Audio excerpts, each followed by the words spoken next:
In Italy, on New Year's, there is one dish the Italians eat to bestow themselves with wealth and prosperity in the new year. And that dish is cotechino served on top of lentils. Now, cotechino is a prepared sausage, and that represents abundance and prosperity in this dish. The lentils, a small, round, coin-shaped legume, they symbolize wealth and good fortune. And as a superstitious bunch they are, this is what they eat on New Year's Day. And I'm gonna make them into meatballs. Meatballs that will guarantee to bring you wealth and good fortune in the new year. This is Cotechino Meatballs, the luckiest meatballs you'll ever eat. First up for the lentils, I've had about a cup of them and they've been soaking in water. Just like any dried legume, you kind of want to rehydrate them. It's gonna make boiling them and cooking them a lot easier. So we set those off to the side. We're gonna prep our mirepoix and some garlic. I want to just chop everything up really nice and fine. So I'm just gonna follow the lines running on the surface of the onion and slice them thin. Get it into a bowl. I've just got some spare carrots and celery. I'm gonna chop those fine as well. Same thing with the celery. And some garlic, we're just gonna cut in half. I still haven't purchased garlic from a supermarket since like May. This is all still farmer's market garlic. And just slice them thin. So I've got my lentils drained, a little bit of tomato sauce, some tomato passata, our vegetables, a little bit of thyme bundle here. Gonna add just some nice herbaceousness. Some chicken stock. Now the cotechino comes pre-cooked, vacuum sealed. And what you're supposed to do is to reheat it, drop it into boiling water. Now we don't need to fully cook it. We're turning these into meatballs. We're gonna cook them just to kind of melt some of that collagen so that we can just kind of pulse it back into like a ground again, form them into meatballs and then cook them in the sauce. So while that heats up, we can get started on the lentils. Now, before we get going, I just turned 40. Scary, right? So naturally, I've realized I'm old now, and I need to take care of myself if I'm to continue to make these videos for you forever. Which is why I love my new routine with our sponsor today, AG1. AG1 is a daily health drink that combines your multivitamin, pre, and probiotics, superfoods, and antioxidants into one simple green scoop with 5 probiotic strains and more than 75 vitamins and minerals. Now, as the year ends, farmers markets disappear. Taking AG1 every day sort of just replenishes those under-consumed daily micronutrients. It supports my energy levels, and AG1 Next Gen is clinically shown to fill common nutrient gaps. I drink it first thing in the morning, 1 scoop with 8 to 12 ounces of cold water, and just like that, I've got whole body health support with more than 75 vitamins, minerals, probiotics, and whole food sourced ingredients. It tastes great, and it's a good habit I bring into the new year. And right now, AG1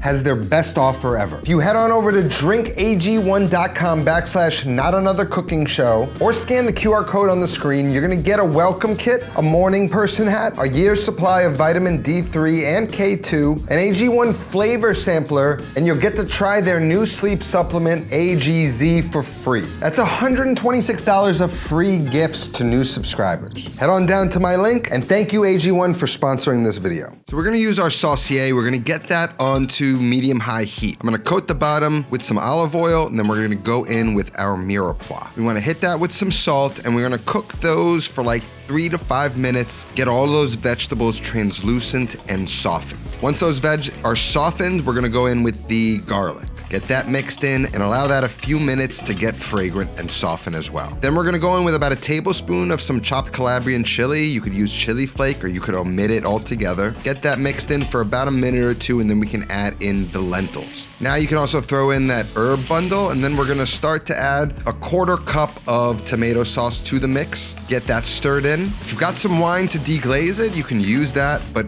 I'm just gonna use some stock. I'm gonna pour in that stock, and I'm gonna fill up the container with water and add some of that to the pan as well. I wanna bring it all up to a boil and then drop it down to a simmer and cook this until those lentils are nice and soft. After about 10 minutes or so, that should be hot. We're gonna get it out of its package. And yeah, it's like a soft sausage. Very mortadella smelling. So we're just gonna slice it up.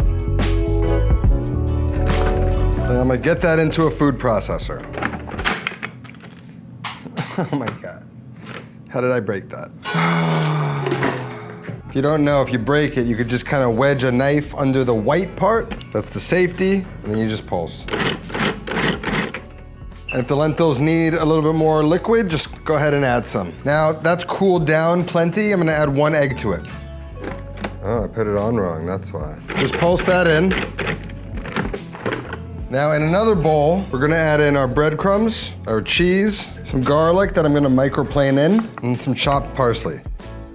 A little salt, the sausage is seasoned, a little pepper, and then we're just gonna mix that up. And now since that sausage has so much moisture, we're just going to bind it. So we're gonna get the sausage out, get our binder in, start with a little bit and see where we're at. It's gonna need more binder for sure. And so I'm just gonna add it until it's a workable ball. And that looks about something like a meatball mix. We're gonna allow that to kind of chill out and bind. So now, all we have to do is just make some meatballs. And as you're gonna see, roll it up just like a normal meatball. And it's a Cotechino meatball. It's gonna look a lot better this way, trust me. Up until this point, it's not been the most appetizing looking thing you're ever gonna see. But we're making progress. Just wanna compress it, roll it, and you're good. See, you were questioning if you were gonna eat that before, but you're gonna eat these. Now, before we get to cooking them, we've got our lentils here. They've been cooking for like 30 minutes. Let's give them a taste. Good, they need seasoning, and they need a little bit of lemon juice. I'm gonna take the herbs out. Then I'm gonna add a couple tablespoons into a quart container, and just like pasta e fagioli, we're gonna pull some of it out and blend it into a puree. You can even hit that with a little bit more, and we're just gonna blitz that. Goes back in. Just makes the whole thing thick, more saucy. It's gonna be the perfect thing to serve these meatballs with. Now these meatballs are a little bit on the wetter side, so I'm gonna use a non-stick pan. I'm gonna fill up the bottom of the pan with some oil by about 1/4 inch. And then I'm gonna throw in my meatballs once that oil is nice and hot. We're gonna let them sit on that first side and develop really nice golden brown color on each side. And then we're gonna flip them all. Get some color on the other side. Really try and develop a nice crust on these. Once you've got 2 sides crusted, you can kind of just roll them around in the oil. Do your best to get the rest of the sides browned, and then once it's sufficiently seared, then we can add it to our lentil sauce. Then we can just cook it like normal meatballs. In that sauce, simmered for no more than about 20 minutes. We don't really want those meatballs to get too soft. They're already soft as it is. We just want the flavors to come together, then they're ready to serve. Now to plate, we're gonna start with a bed of the lentils. Very traditional to how a normal cotechino is usually served, but instead of the sausage on top, we're gonna plate those meatballs. Top each meatball with a little bit more of the lentils, finish with some Parmigiano Reggiano, a little drizzle of some good extra virgin olive oil, and to brighten up that color on the dish, some chopped parsley on top. And based off of Italian lore, this is the luckiest meatballs you're ever gonna have. Finally, just hit it with some more lemon juice. And let's get that wealth and prosperity into our system. It's moist, tender, it's delicious, it's hearty. It's definitely a dish that I'd seen that like never really found super appetizing, but for the sake of tradition, I wanted to transform it into something more familiar, a form factor I know I and everyone else loves, meatballs. If you're one of the niche people who are gonna actually make this recipe, and all my holiday recipes are gonna be linked in my holiday plan of attack. Now that's it for me for the year, but I'll be back next week. I wanna thank you all for the support. Another amazing year. We're on 8 years of Not Another Cooking Show. 2 more to get to a decade. I'm a veteran, guys. It's all because of you too. So thank you for the years and years of support. To all my Patreon members who have supported me over there, built a community with me over on Patreon. Appreciate you guys so much. Hope you had an amazing year. Happy New Year. Looking forward to many more years with all of you. That's all that I have today. I'll see you next time. Until then, take care of yourself. Go feed yourself.